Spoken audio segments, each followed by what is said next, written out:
So I started in victim services 20 years ago this year, and originally I started life as a teacher, and I worked with pregnant and parenting teens teaching math and science and computers. What I found with that population was that the majority of my students had experienced some sort of victimization, whether it was domestic violence, sexual abuse. There was so much more to their story, and there were so many times I felt so powerless to help them in what they were dealing with at home in their lives. And I had gone to work from there to a nonprofit working with pregnant and parenting teens, and tragically one of the students that I worked with, she was 4 months pregnant in an abusive relationship which none of us were truly aware of. And over the Christmas break, she had tried to break up with him, and he stalked her and ultimately killed her. And for me, that was such a turning point, because I looked at all of the students I worked with, and I had they were my babies, and I felt like I was not doing enough. And that really became the catalyst for me moving into this work. So from there I went to work at a shelter and into the courts, and it's been an amazing journey. And I've just always hold on to that memory of her in my mind when days are long and hard, and know that the work matters, because it has the potential to make the difference between what tomorrow looks like for so many of the patients that we take care of. I kind of come in on the other end of the spectrum in both senses. I think I'm probably the newest one here in this group in terms of this work, 7 years now. And I came into it because of the position I moved into. It was, so as co-chair of the prevention committee, the focus is on preventing and really promoting healthy relationships. That's what we do. My experience in this started there. My learning curve has been incredibly steep, but phenomenal. I don't know that I can tie to any sort of specific anything, just I've worked with teens for many, many years and have observed kids who are in healthy relationships and many who are not, but they don't know any better. They're still learning. Mm-hmm. You know, when an 8th grader, 7th grader says, I don't know how to break up with the person I'm dating, like, right, of course you don't. And so, but the belief is, like, if we can teach them these habits now and understand what a healthy relationship is today as teenagers, that won't ever happen. We can avoid that young woman's story. Mm-hmm. Thank you, Michael, for sharing. Mary, my story is very similar to yours and how I came to work at Doorways. My career has been in child welfare. I'm a social worker and have been for over 20 years now.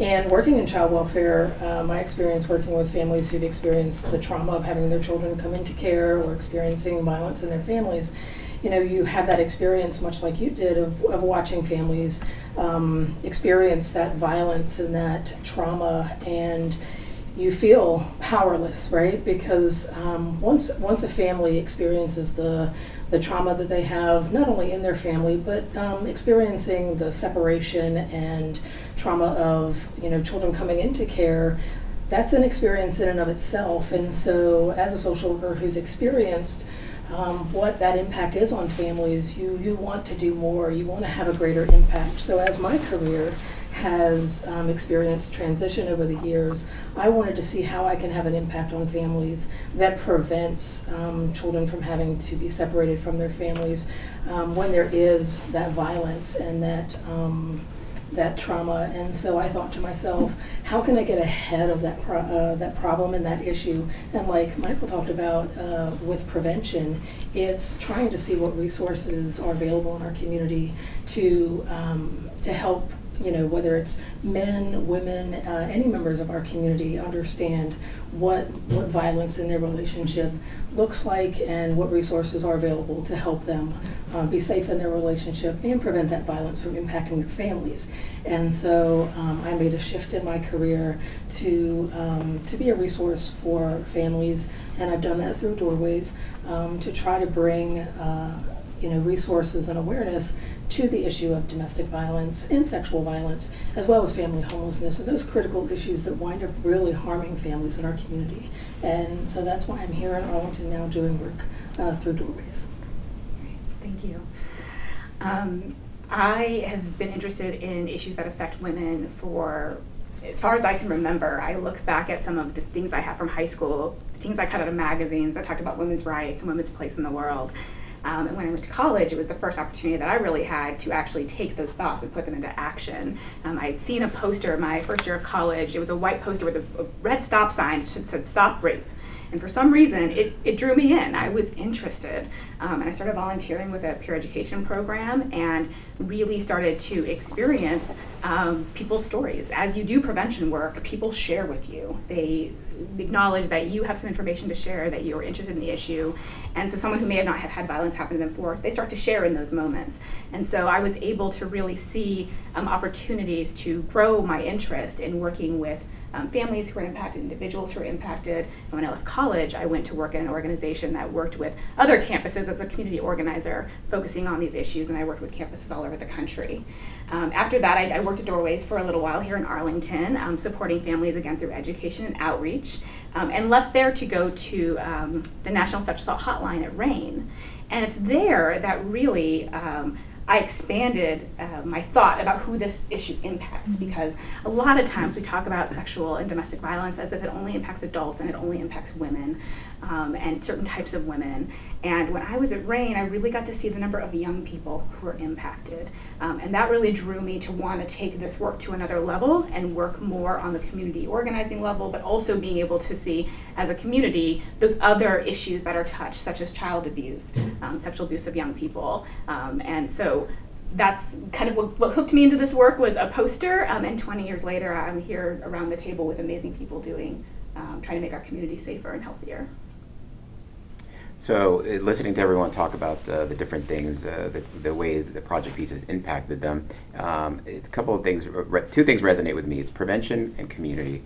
I think, for law enforcement, there are a lot of opportunities to help with prevention through education, and getting the word out about safe practices and resources. But I think what I like about working with Project Peace and what really has that sense of community. So I think everyone here, all the professional community, really I've been amazed at how much good work has been done. I know that when I was exposed to Project Peace, it was when I became the supervisor for our Special Victims Unit. And at the time, it was, I didn't really know very much of what Project Peace did. I know that it was an ancillary duty. It was part of my responsibilities as a supervisor for special victims. It wasn't until I started, sitting in at the meetings, listening to all the good work everyone was doing, and listening to where the needs were, right? Where law enforcement in particular could make an impact in helping, hopefully, to reduce, minimize, it's a lofty goal to say eliminate, but at the very least, be something more than just a person responding to someone that has been harmed through sexual violence or sexual assault. The hope is that to be able to go out in the community through some of the stuff that we're doing, like the bar bystander program, and be able to start and be able to interact with different agencies in the communities to hopefully prevent and at the very least allow law enforcement to be a part of the process, not so much at the end, but somewhere at the beginning, definitely throughout the process. Educate the community on what the police can do for them, not just be there when the emergency happens. So I'm very honored and proud to be a part of a lot of the good work that we've done. It's very exciting, and in law enforcement, there's not a lot of things you get excited about, but this is one of them. Thank you. I'm always impressed when I listen to everybody else's story. I came to know everyone with Project Peace and through various other facets within the county. For about 15 years, I had the opportunity to work with Arlington County in child and family, working prevention, preventing children from being removed in the home, and recognizing what the needs were. And an opportunity arose where I could work in the court as a probation officer in our family court, our juvenile and domestic relations court. And that afforded me the ability to speak with many times the aggressor, the individual for whom the circumstances were perpetuated. Sometimes the victims came to court and had been found guilty of being the aggressor. So it was a very interesting way to meet the needs of the families And working now with the Safe Havens program, the ability to meet the aggressor and hopefully have them understand that this visit is so important, that now as a result of the actions or the ramifications of actions or the dissolution of the relationship, that there's a peaceful place where they can now see their family, they can be a part of their children's lives in a safe space, in a space where their toys, where they can communicate, where they can have fun and not be judged. And where it's a judgment-free zone. Everyone comes here having had something happen, but here's a place where everyone can come and have a good time and use the time wisely, doing whatever it is that makes them family and be whole again. So for me, it's a great opportunity to work with Project Peace and have peace within the community as a prevention and also the recognition that things do work, that things can work, and they can work themselves out with the advocacy and the partners that we have here. I'm really glad we can be in your space, Joanne, to see that. It really brings life to that idea of creating a safe space for family. Not unlike Candace, actually, I got involved in sexual assault through campus organizing, and it started with peer education, but I think it quickly became for me political and advocacy. I really firmly believed, that it wasn't just about peer education, that the way our institution, our college, was responding to victims of sexual violence said something about how much the institution valued those survivors and whether they were taken seriously. And we see that all the time, right? For me, I got active like Candace did out of this sense of feminism and women's rights and the importance of believing women and their stories.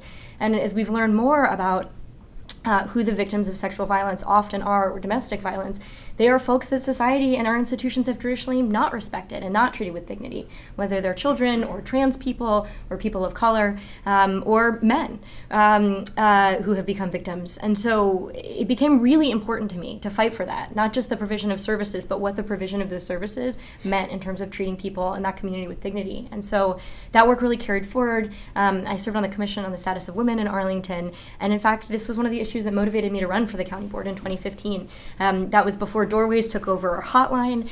We had a sort of patchwork response at that time. People would call, leave a message on an answering service that never was responded. I mean, you think about what it means to be someone who's experienced one of the worst traumas of your life, to reach out for help and have that call literally go unanswered. I really believe this community could do better, and it's clear that Project Peace provided the framework and the bones to do that, and it's just been an extraordinary joy to work with professionals, all of you, and see what you're doing. And so, Candace, I wonder if you might want to start us off by kind of explaining the framework of Project Peace. How does it operate? What are the issues it tackles? Sure, thank you, Katie. So Project Peace, Peace is actually an acronym. It stands for Partnering to End Abuse in the Community for Everyone. That's really what this collaborative does. What we do is we bring together all of the agencies and individuals who would work with anyone impacted or touched by these issues, whether it's on the prevention end of trying to get to folks and talk about these issues before they happen, or it's in the crisis response end of making sure that there is somebody to answer that phone and there's a warm handoff, there's support services available, or it's those ongoing services. Hey, something happened to me 5 or 10 years ago and I still need support, still want support. We want to make sure that those services are here in the community. So our membership includes folks like the police department, the Commonwealth Attorney's Office, Safe Havens program, the Inova FACT department, Arlington Partnership for Children, Youth and Families, the county board, Doorways, the sole domestic and sexual violence provider who runs a safe house and hotline services and counseling services here in the county, and community members. We have folks who sit on our committees who are teachers, who are parents, who want to just see a safer, healthier Arlington.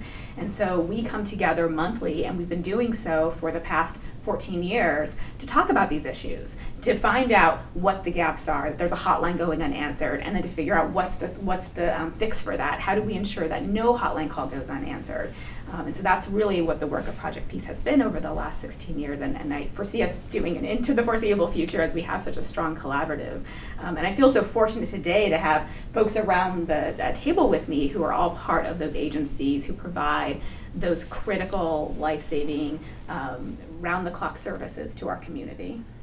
And those relationships, I think, that are formed in Project Peace have also made it an incubator for new ideas and partnerships. And the FACT unit was not new when Project Peace got involved. But Mary, you had a vision for expanding that program, and I think it was through some of those relationships that it was able to happen. So I'd love to hear a little more about how the FACT unit serves survivors in our community and how it's grown and the role that you've played in this collaborative too.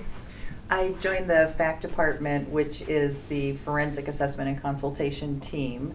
So it's forensic nursing services for all of Northern Virginia. When I arrived in 2016, we had one full-time nurse and one part-time nurse, and the rest of the nurses on staff had primary jobs other places and were on call.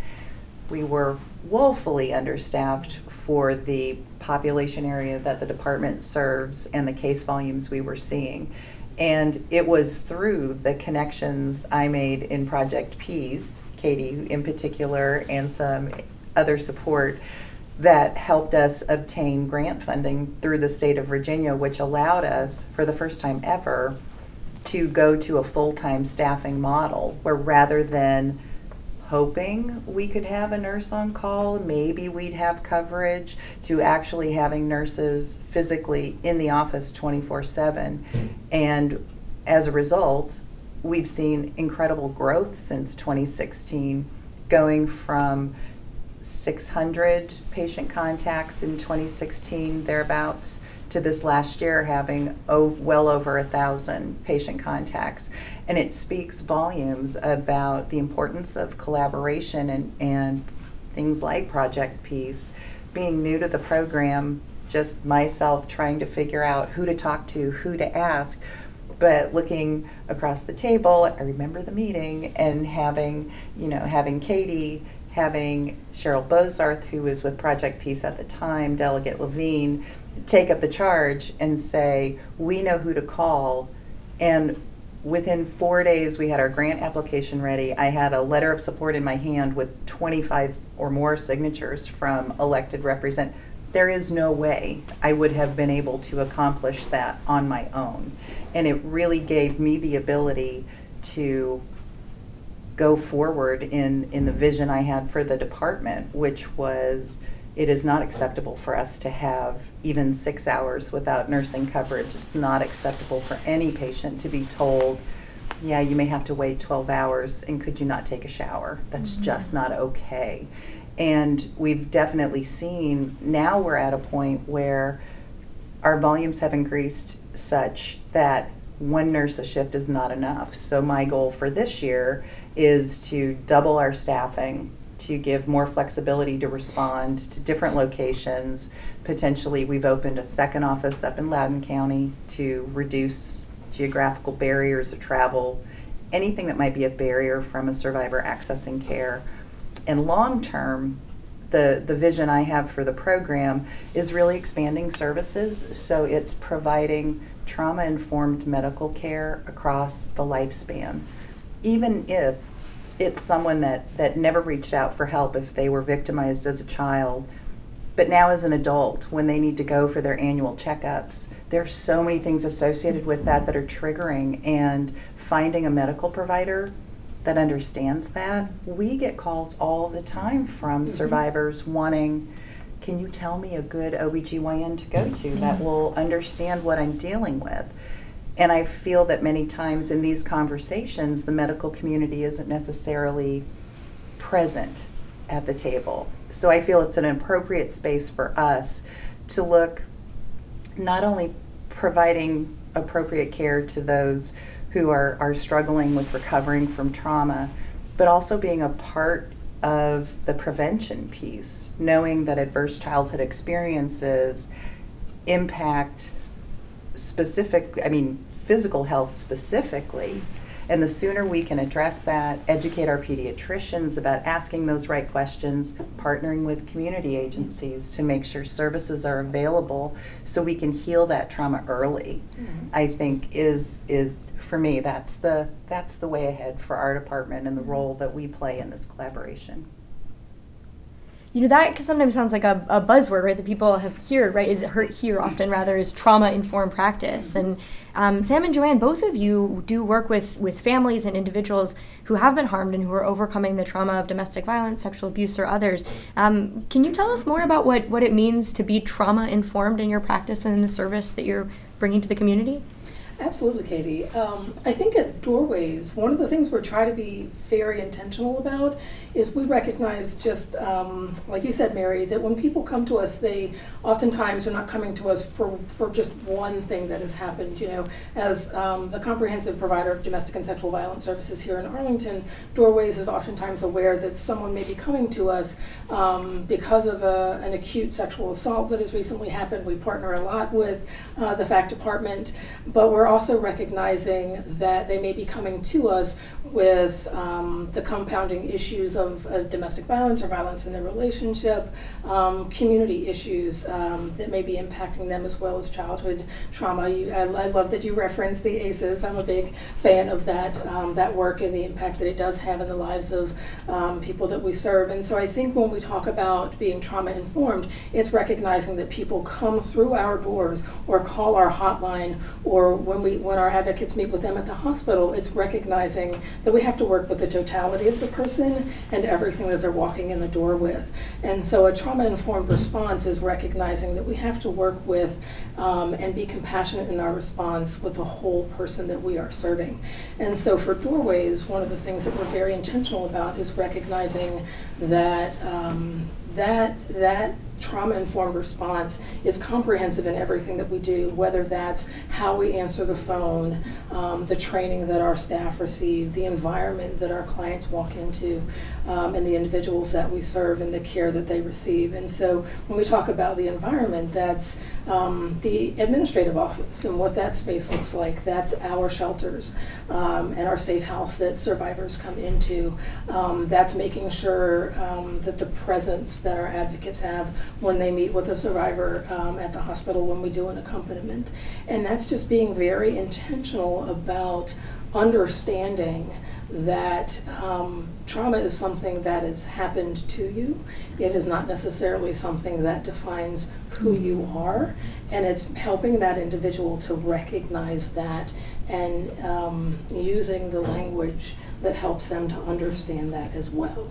And so we try to make sure that that's comprehensive in our response and working with whether that's survivors of domestic violence, sexual violence, and oftentimes the compounding issues of homelessness and family instability that come with that, and not kind of siloing those issues, because we see that there's a tremendous amount of intersectionality around that. The other thing that I think is really critical when we're looking at issues of being trauma-informed is also recognizing that people come with their own story, and a lot of times that's just recognizing who a person is. They come with their identity, they come with their culture, they come with how they represent themselves.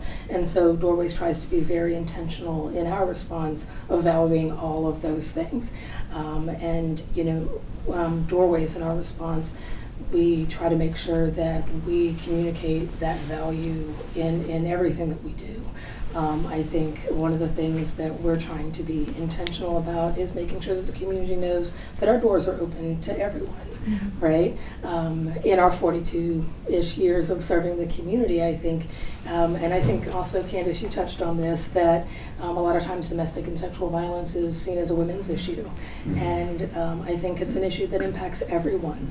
And so being trauma-informed is also recognizing and messaging that those issues can impact anyone in our community, and messaging that in a way that's safe and inclusive is also being trauma-informed, so that everyone can feel safe coming to and accessing those services, and knowing that those issues will be received in an welcoming and understanding way. So those are some of the ways that at Doorways, in our response to domestic and sexual violence, we try to be trauma-informed. Here at Safe Havens, our ability to be trauma-informed and to assist our families, as Ms. Clark said, to look at the family in its totality and receive them in all facets. We understand that the visiting parent many times has their own story, and they may have, although been adjudicated and have been ordered perhaps by the court to come here to visit with their children, but they also have a story. They have rights. They don't want to be judged. They simply want to be in a place where they're safe and they can see their children without being judged. And we offer that. Our staff have been trained recognizing the totality of trauma-informed services. We don't, of course, provide assessments, but we meet with both parents for an intake and an orientation and let them take as much time as they need to process and to tell us their story. Everyone has a story.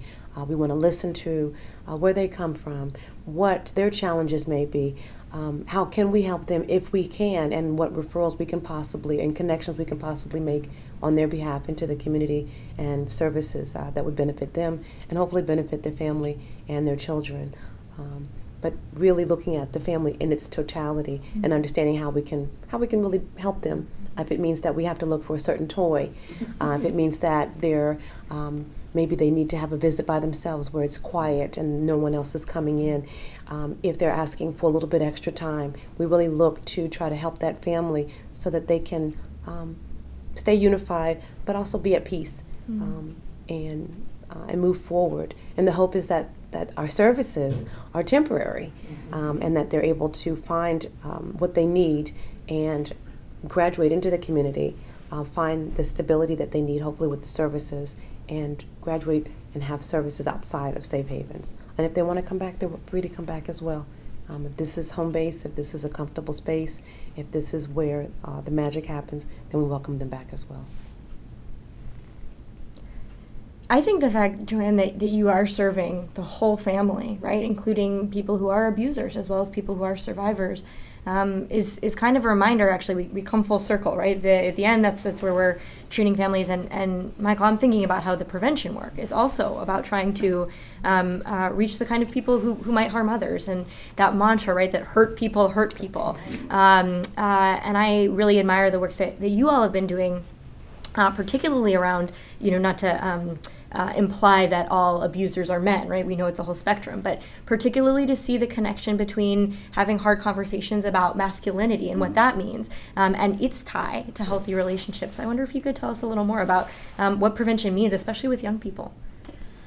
So I'm glad you brought the men in, because for too long, when we actually just had a conversation at our last meeting, how prevention is not the same as risk reduction. And what prevention has been over the years has been, let's reduce the harm or the possibility of a woman can be raped or assaulted. Carry your keys a certain way, don't work alone, all these. That's focused on the victim not getting raped or assaulted. Let's actually prevent this from ever happening. And that's why our focus is on healthy relationships. Teach young people this is what a healthy relationship is like. At the same time, recognizing that, yes, majority of these assaults happen because men are doing the assaulting. And so when we first really jumped into what I think our strongest, about 4 years ago, our strongest efforts in prevention is when we started working with teens, which was a brilliant idea. Duh. As the teens would say. Right, exactly. But that's when we really started moving. The teens we were engaging with were young women. And so we have been working towards engaging more young men in this. We have today, young men are involved in these efforts. But part of the effort, part of that work is actually looking at, we did some of this conversation last year with Lieutenant Pilko, as part of a panel to talk about what it means to be a man. And that definition is provided by society, implemented by society, reinforced by society, and that's men and women. Boys and girls, all of us doing that. Little reinforces, man up, that sort of thing. Little messages we get. And so how can we start pushing back against that? So one of our efforts actually going to be going into Gunston Middle School and starting by listening and talking to these students themselves. What does it mean to be a man? And boys and girls, male and female students in there at the same time, to be able to say, this is the box that we're defining for men. And then use that conversation to help build some way to engage with the community around how to change and shift. And I believe shifting that will have a tremendous impact on so many things, not just sexual assault, domestic violence, but just what we do as men in our community. So Yeah, I think the example of a friend of mine who's a early childhood development. He's in his 60s now, but he was the only one in his class, the only man. Like, why can't we have male preschool teachers? Huh, what an idea. But just shifting what we do as men and how we treat each other and treat women. So that's kind of trying to get to that grain. Yeah. So in addition to tackling these difficult culture change issues, one of the things that Project Peace does also is nuts and bolts of protocols that govern our community response. And I want to invite maybe Lieutenant Coco, Candace, to talk a little bit about some of the protocols that have been developed in this collaborative over time, whether it's the emerging lethality assessment protocol, the removal of firearms from folks with permanent protective orders against them has required a protocol, even our protocol for how the intake of a survivor should go. So if you could tell us a little bit about how that work's come about, the role that different agencies have played in it, and maybe most importantly, what changes for a survivor or for someone experiencing domestic or sexual violence as a result of these protocols that govern our work. So it's interesting. We do a systems review. So we sit down at the table and we bring various partners involved in either domestic violence or sexual assault response. So, and we will take a case, a criminal incident, and pick it apart. So we'll start with the initial response to the emergency communications center. We'll listen to the recording. We'll ask the dispatcher to come in. It's very nuts and bolts, piece by piece by piece. What was the response? From that, then we start looking at what went well, what could have gone better, and the things that we need to work on. Whether that's through prevention, something that we didn't think about from the beginning that develops, or whether it's something where we can simply, so an example is folks that call in and maybe they're just, a lot of times they're not sure what to do. They don't necessarily want a police response. Well, you know what, talk to Doorways. And so we did emergency communication center training for the dispatchers. And we were like, listen, don't take it upon yourself, because remember, victim-centered, we don't want to sit there and say, well, we'll send an officer, and that's not what they want, you know? So we would rather just say, you know what, a warm handoff on the line, here you go. And if they come to that conclusion for themselves after talking to Doorways, then perfect. If not, then they're that much more informed. So through the systems protocol, we started looking at things that we could do better. The sexual assault response team protocol was an amazing piece of work that was just, to me, that was like a crowning achievement. It was as a result of looking at what we were doing, what could we do better, and basically the SART allows everyone that's involved to the response of a sexual assault to sit at the table. We put everything in writing. We came up with Candace put all this together, came up with an 8-hour training course.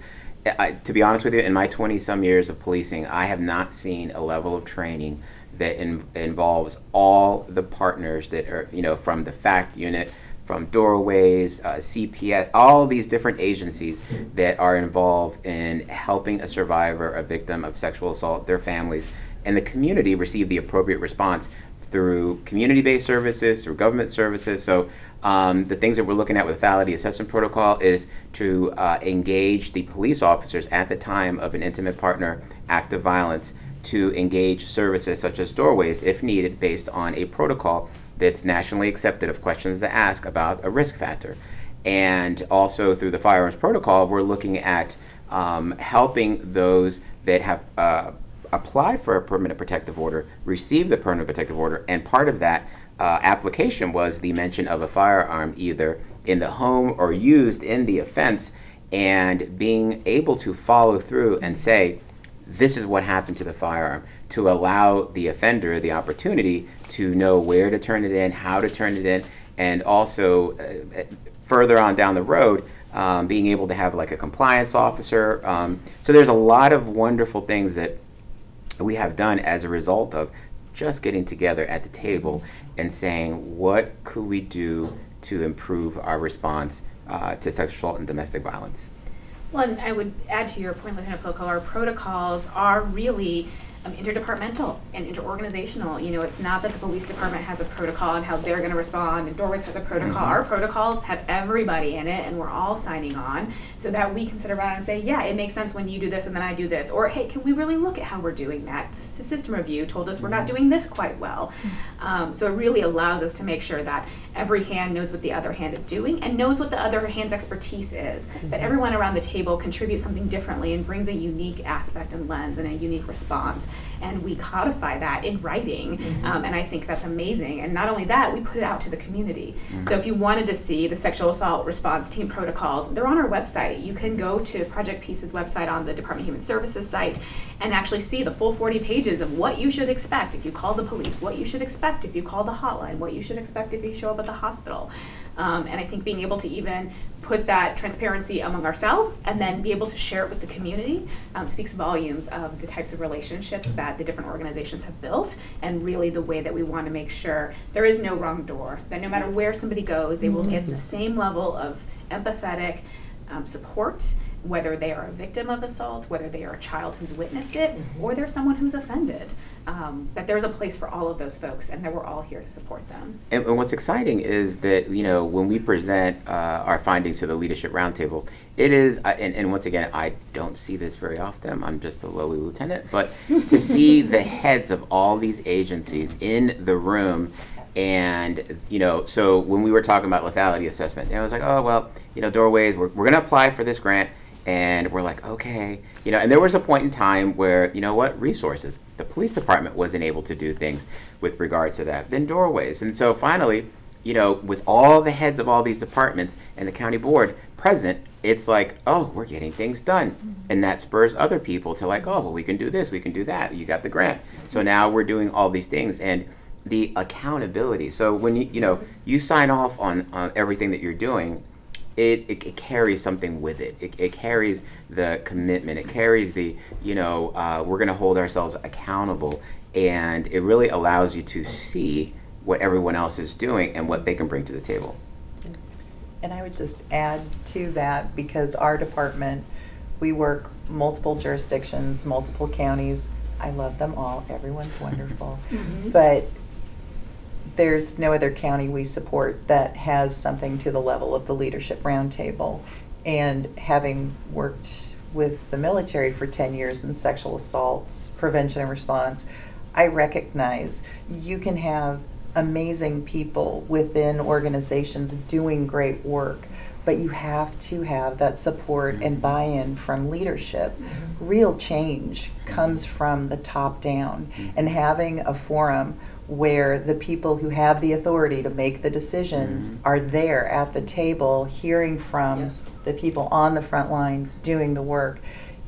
To me, that is just momentous and incredibly important, and I think one of the components of Project Peace that really sets the stage for great improvements and changes and sustained change and resources within the community. And we saw that when we went to Staunton. You know, we were at the SART, what do we call it, conference, I guess, and the rest of the Sartners that were there, and you know, when people were listening to what we were doing and how we were doing it, and granted, there are some things that, you know, everyone else is doing differently, right?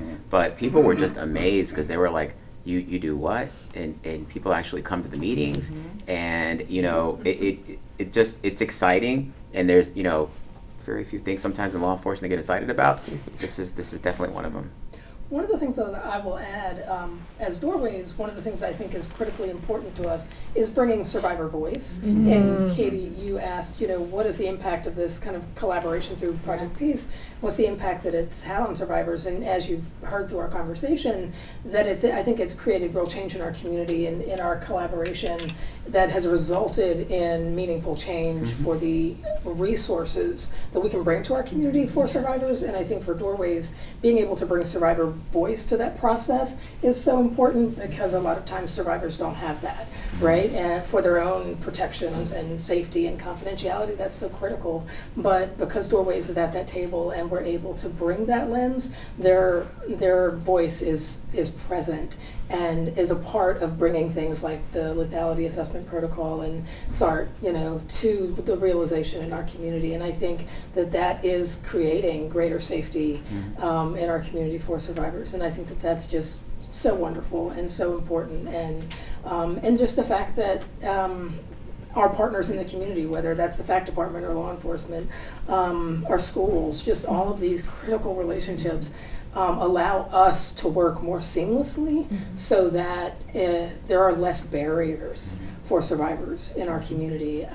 And that's, I think, the end goal, is to make sure that, like you said, no wrong door, right? And I think that's just the goal that we all have in the community for the individuals that we serve. And Michael, like you said, hopefully they, we do the work up front and they never need to walk through that door, but when they do, there is no wrong door, and the process that they have to go through is connected and seamless and compassionate. And so I have really enjoyed my time since coming to Arlington and being with Doorways, to see that this partnership is so invested. Well, and I feel like we have, as a community, started to see increases in reporting. We see increases in hotline calls. We see increases to the FACT department. And, we know that when we see increases, it doesn't necessarily mean that the crime is happening more often. It means that people are coming forward, because this is such an underreported crime, both sexual and domestic violence.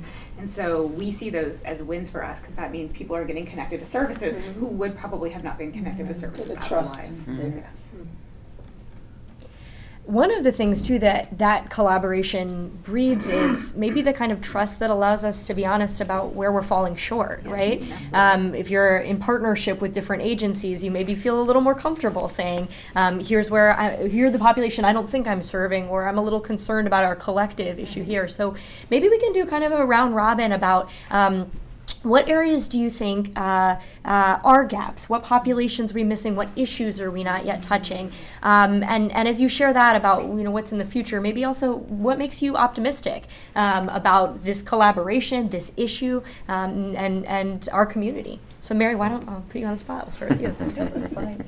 I think for me, the biggest population I feel we are underserving and not serving is the LGBTQ plus community. And we've really been working on it as a department in the last 2 years, and we're part of the LGBTQ Access Working Group with Arlington. And I feel there's so many studies and so much research out there showing that members of this this population experience higher victimization rates across the board when it comes to sexual and domestic violence. And yet I feel that for most of us within our organizations, we're not seeing them. And I feel very strongly when you know it's occurring, that community has a need that's not being met. It's our responsibility to get up, get out of our offices, meet people where they are, and create an opportunity for them to share their stories and what they need and what services need to look like for them to be accessible. So I'm really optimistic that in the coming year, with continued collaboration, we'll be able to really get into those spaces and see an increase and maybe more confidence from that community to reach out for help and know that they'll be safe when they do so. Is that, yeah? I would say where we are falling short is, in my personal opinion, is in what we're teaching our kids and how we're teaching our kids in the schools. There is curricula that exists. There are wonderful teachers. Most of this comes through health and PE classes for students. And some of those teachers are phenomenal. They're incredible. They've got a safe date curriculum that they use, and they bring much more than that. There are others who are just clearly not comfortable with the material and are teaching it, but teaching it in a way that either ineffective or, in some cases, incorrect. and they're not doing it in a way that students feel like they are really getting what they need. So that's a place, and that's a place I will say that at the same time I'm optimistic because we have built a solid partnership with the schools, and schools is actually part of the task force that we have, the implementation task force. Jeanette Allen, who's serving as the interim superintendent of administration. Thank you. So she is part of the task force. She's very engaged and is behind us and with us on this. We've also been working very closely with Debbie DeFranco, who oversees all the health and beauty teachers. We have been able to go in and do trainings with those instructors, and we've been able to go into those classes and do classes with students. So we're building capacity. We're getting the word out. So that is, I think, is positive. A place we're falling short, I kind of mentioned the boys being part of this. That is growing, but it's still not all there. I think, and I'm pleased with the fact that we are now partnered tightly with the Teen Network Board, with youth leadership in the community, and they have become the voice for this. What was a small group of primarily young women is now a solid organization that has a focus on consent. In fact, they are organizing a consent summit on May 16th in collaboration with Safe Bay, and so they'll be doing that. They are organizing. We adults are here to guide, not decide, but really helping to guide them on how. But they're the ones that are taking the lead on that. So those things that give me a great deal of hope. But I don't know where else we're falling short. Those are. The other place I feel we're falling short and would like to see more of and get into more is the parents. The parents in the home. That's the first place that children learn about gender, sexuality, and how to be in the world with others, and how to build healthy relationships, starting with friendships, but even understanding the difference between male, female, what's okay, what's not. But then somehow it gets to that dating age, and many parents start to freak out, and the hands get sweaty and all sort of, they ignore it. It's amazing how many parents are like, oh, it's not going to be me, not my kid. Yes, it is your child. And you can prohibit them as much as you want, but the kids are still going to date. So being able to have those conversations in an open fashion and be comfortable with, these are things my child's going to do, and be comfortable with questions they come to you with. Like when they come and say, I don't know how to break up.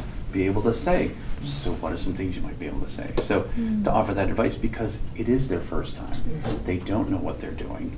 How can we model for them, but then also guide them on what they need to be doing? So to get in front of more parents and really help them with how to have some of these conversations around what is a healthy dating relationship, what is consent, what does that mean, and then how do I respond, or how do my kids respond when they know of someone who has had something happen to them?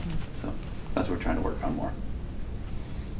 Excellent. So I have to very, very clearly echo Mary's sentiments. I think that one of the areas that we're falling short in terms of the community response and engagement around sexual and domestic violence is with our LGBTQIA plus community. I won't necessarily repeat everything that Mary articulated so wonderfully, but I do think it's a community that definitely is underreporting the incidences of sexual and domestic violence, and we as our community in our response have opportunities there to make sure that we are accessible and that we are available and engaging that community in a way that is informed. And I think that that's a definite space that we can be more proactive in. We are definitely taking those steps. We are undergoing an assessment process that I think will make great strides in ensuring that our response is informed and effective. So I'm very optimistic about that and look forward, like Mary said, to what the year ahead holds in terms of what we learn about our response and how our community as a whole, and how the LGBTQIA plus community can inform our response and how we can best serve them. So I'm very optimistic about that. But again, a gap that I think this community has a responsibility to fill and fill effectively in terms of our response. And so I think some of the areas ahead, I can speak specifically to doorways and some of the things that we're trying to be very intentional about. Just recognizing that sometimes survivors are not always ready to kind of walk in that door. One of the things that we're trying to be very intentional about is making sure that as we expand our services and our awareness of the community, that we're going out into the community as we expand, like our mobile advocacy, and making sure that survivors don't always have to be the ones who come to us, that we're more present and available in the community, and making sure that we're there when survivors need us and we're more present and available to them. And so kind of making sure the community knows more about those services and what mobile advocacy is, and that we're there where they need us. And so we're excited about that and excited to see how the community responds to mobile advocacy. And then a little bit about what Michael spoke about in terms of prevention. I think prevention is the future. We want to get ahead of violence and ahead of intimate partner violence and what that looks like. I think sometimes getting ahead of the curve is not easy. Sometimes we're stuck in a reactive space. You know, you always have to be present to make sure that when violence happens that you provide safety, you provide sanctuary, and you provide a space for healing. And that can be a full-time job. It is a full-time job. But we also have to make space to try to ensure that prevention is a focus, and Doorways is very committed to that. And that's kind of our path forward as well. So I think that that is a challenge, and I think that it is a gap in the community that through partners like Project Peace and being a part of this work, through Project Peace, Doorways is additionally committed to, and we are excited about that. So that's kind of the road ahead for Doorways as we expand our services and take on those additional challenges, and we're very optimistic about those as well. So I'll pass it to you, Candace. One of the areas that I hope we can focus on over the next couple of years within Project Peace is some of the services that we offer to those who have perpetrated violence. So we want to make sure that we really are offering services for everyone impacted, and that means giving folks who have perpetrated violence an opportunity to look at their behavior, to have opportunity to be heard about their behavior, and an opportunity to reflect on their behavior. Under Project Peace is the Abuser Intervention Program, so we want to look at who's accessing that program, who's not accessing that program. How do we make it more accessible to our community and give people the opportunity?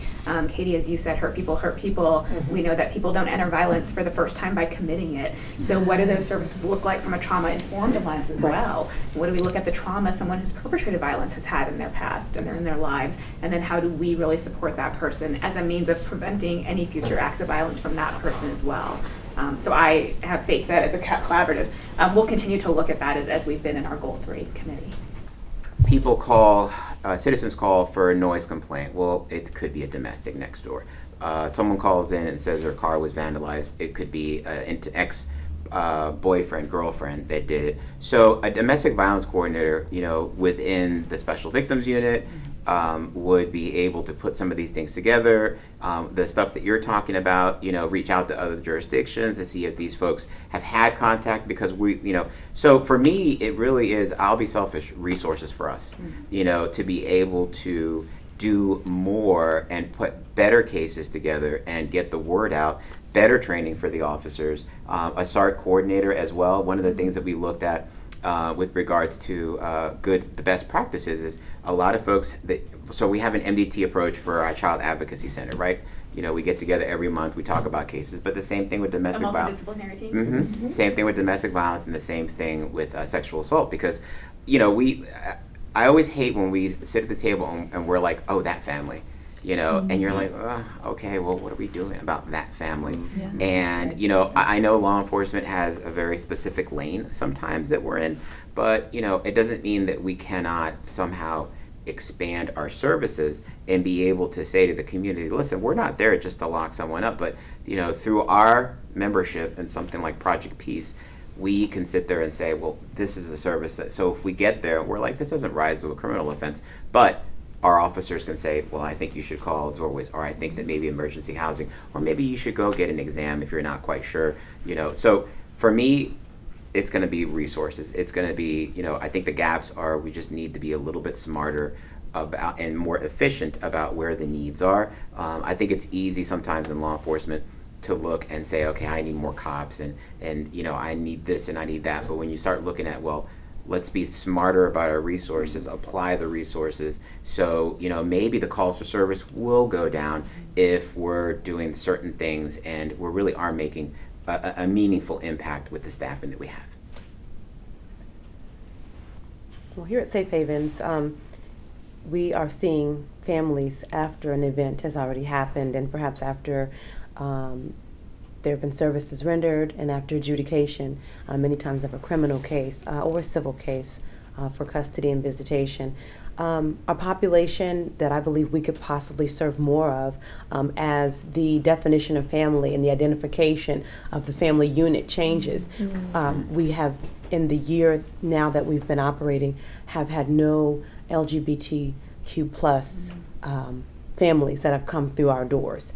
And I think it's unfortunate because I recognize that we are a ginormous community of varying family dynamics and varying incomes and languages and traditions. And as the definition of family changes, I would love to see more families coming here who are in need of a safe place to do visitation if the need arises, not necessarily having to go through court. And my hope is that we're able to perhaps change how we operate so that we're able to simply be that place where people can come irrespective of going to court as a prevention, so that if there isn't DV, but people simply want to work out a way that they can do an exchange of their child in a place not Burger King or the Giant, but in a place where it's a little bit more intimate and less toxic, where it's not judgy and no one's kind of snapped to try to figure out what are you doing.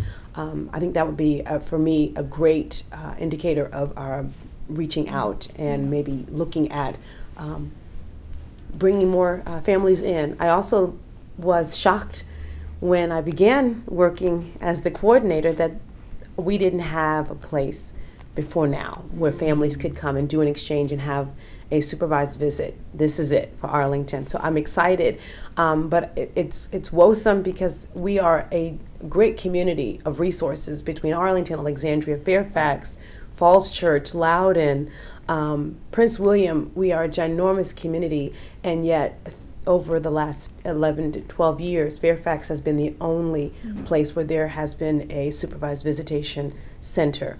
And they work under very specific parameters now, so Arlington residents are not necessarily able to access services. So this is vital, it's necessary, it's indicative of our ability to help our citizens, our constituents, our patients feel safe and really have a place that it's theirs.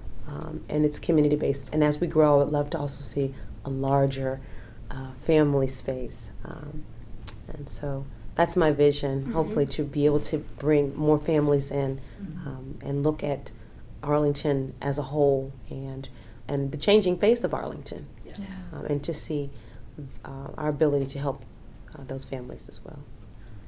And Joanne, I think one of the things I learned as we were finally able to open up the Safe Haven space was that for families who have court-ordered supervised visitation and exchange, if they have the income, there are plenty of private, very expensive services available for them. And I think this is just one of the many ways in which the inequities in our society, whether they are income-based or race-based or immigration status-based, perpetuate themselves in this work. And I think that leads me to what makes me optimistic anyway about this coalition, is that Project Peace and the partner agencies are one of the most diverse spaces that I'm involved in Arlington. And I think that's important not only because we should represent the population of Arlington, but those perspectives help elevate the very gaps and issues in our community. You know, Joanne, the fact that you and your team speak Spanish, Amharic, multiple other languages means you're actually hearing from families in their own words, in language they're comfortable with, about what the needs still are, and you're able to elevate that back to the round table. Or Mary, I think one of the things that you've shared that I find astonishing is the work that you all are doing with some forensic scientists to use blue light technology to identify bruising and injuries on people who have darker skin. That's one way in which our medical establishment has fallen short, right? Not identifying some of those injuries on people of color. And so I think if it weren't for the diverse membership and leadership, we could be glossing over a lot of those needs and potentially some of those opportunities to serve a truly diverse community. That's what gives me optimism for the future.